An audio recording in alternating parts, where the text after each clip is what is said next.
So the Commonwealth Games get underway in Oz. It's being held on the Gold Coast in Queensland, the fifth time the Aussies have staged the event. Let's find out more about it. Paul Dennett, a friend of the station, is a sports reporter, cricket podcaster, broadcaster, all-round legend really, and joins us now. Hi to you, Paul. Hey Jeff, how you going? I hope you're going to come and see Madge when he's performing, doing his garage shows in Australia. I'm sure he'll be able to sort you out. Do hit us up. Where are you going to be, Madge? Where are you going to be playing? Melbourne, Sydney and Perth. Melbourne, Sydney and Perth. Right, so he's going to be busy. I'm in Sydney, so that's perfect. Right. Oh, perfect. Well, he'll sort you out with a ticket, I'm sure. Listen, how are preparations gone for the Commonwealth Games? Are they ready for the big opening? I think they're ready for it, but I'm not sure if the people are ready. The build-up here has been very muted. Obviously, the cricket has been dominating the news cycle completely for the last week. But also, when I compare it to the 2006 games that were held in Melbourne, the big thing they did was they stopped the Aussie rule season until those games were over. Here we've got the Aussie rule season in full swing. We've got the rugby league season in full swing. So to date, the Commonwealth Games hasn't really rated much of a mention. But I'm sure once they begin, that people's cynicism will quickly abate, and I think they'll be a big success. What can you tell us about the strength of the field? Is it as strong as usual? Any new sports added this year? Well, as far as the strength, then there's unfortunately quite a few of the really big names aren't going to be there. Wade van Niekerk, the South African runner, has an injury. He's kind of the successor almost to Usain Bolt in terms of holding the flame for the athletics world. But there is Elaine Thompson, who's the reigning champion of the 100 metres and the 200 metres from Rio, and Johan Blake, who used to give Usain Bolt quite a run for his money.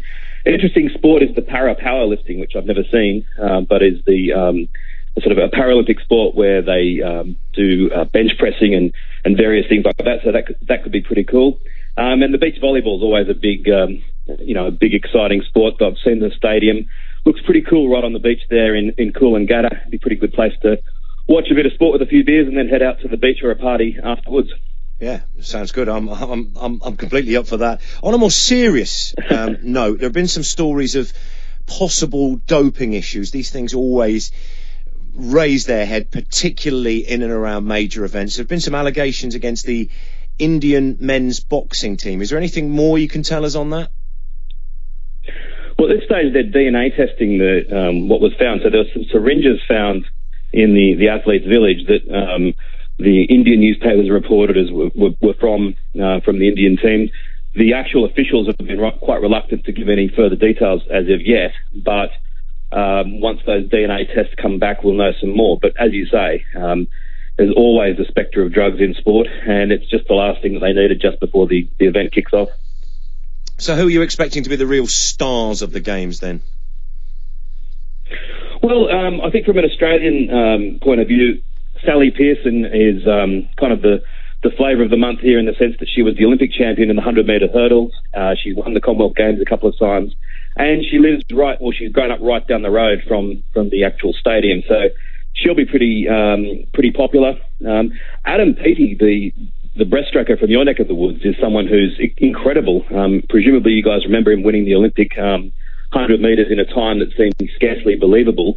He mowed down the world record line that they put across the pool quite easily. Apparently the big thing in breaststroke is to see if someone can break 57 seconds, and his time is 57.13. So there's a chance he could do that. It's something that even a few years ago would have seemed completely impossible. So certainly some big names to look out for. And Caster Semenya, the quite controversial South African runner, will be going around in the 800 and the 1500. You're obviously a huge cricket aficionado. I'd love to get your take on the ball tampering saga and the subsequent fallout from that. Where is Australia right now with that whole thing? Well, it's at the point where the significantly hefty penalties that have been handed down are potentially going to come under question. That Steve Smith, David Warner especially, have apparently hired some absolutely top-notch lawyers, and there's a question of will they try to appeal the bans?